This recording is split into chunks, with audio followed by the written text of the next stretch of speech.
পশ্চিমবঙ্গের নির্বাচন মানে রক্ত ঝরবে। যারা করেছে সবাই জানেন তো, গণনার আগেই এই ধরনের হত্যালীলায় বেপরোয়া, এবং এদের প্রোটেক্টর হচ্ছে মমতা ব্যানার্জি। ঠিক 2021 সালে 2রা মে গণনা সমাপ্ত হওয়ার আগেই বিকালে উঠিয়ে দিয়েছিল যে মমতা ব্যানার্জি জিতে গেছে। তারপরে আমার এলাকাতেও একই জিনিস সৃষ্টি করেছিল। এটা বেপরোয়া গোষ্ঠী, এবং এদের সব কিছুতেই ছাড় আছে, কারণ এরা তৃণমূল কংগ্রেসের একটা সলিড ভোট ব্যাংক, এবং এই কারণে পুলিশও প্রোটেকশন দেয়। আর সর্বোপরি বড় ছাতা তো আছে, আমব্রেল্লা, মুখ্যমন্ত্রী আছে।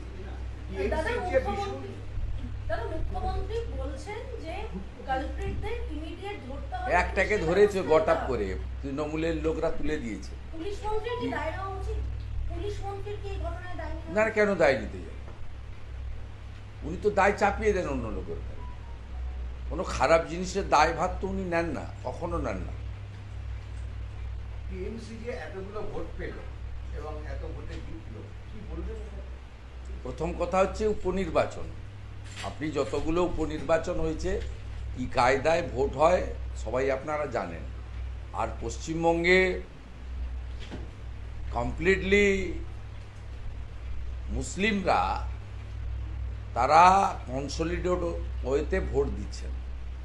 হিন্দুদের কনসলিডেশন শুরু হয়েছে, গ্র্যাজুয়ালি ইমপ্রুভিং, কিন্তু জিততে গেলে বা তৃণমূলকে হারাতে গেলে যে কনসলিডেশন দরকার সে জায়গায় এখনো যায়নি।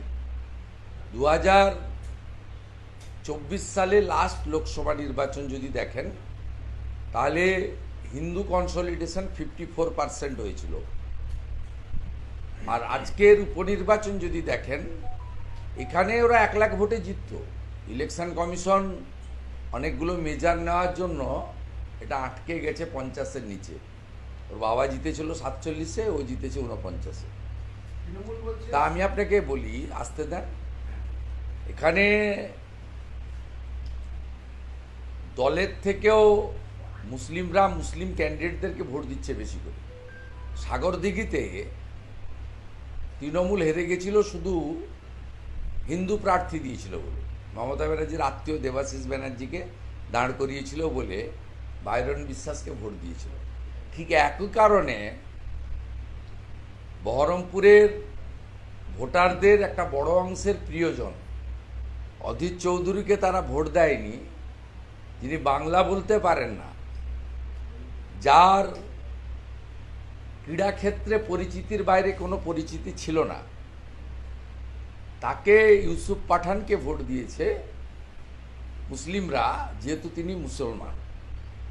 অতএব স্বাভাবিকভাবে এখানে মুসলিম ক্যান্ডিডেটকে, এই কালীগঞ্জেই আপনি দেখতেন যদি তৃণমূল হিন্দু প্রার্থী দিত তাহলে হয়তো কাবিল উদ্দিন শেখ জিতে যেত।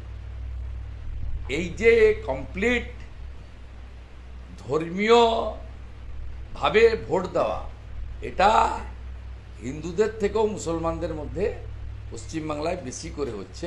19-এ একটু শুরু হয়েছিল, 21-এ আরও বেড়েছে।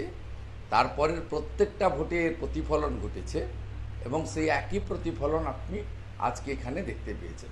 আমি যেটা আপনাকে বলি, বিজেপি তো 42%-এর মধ্যে ঘোরাঘুরি করেছে।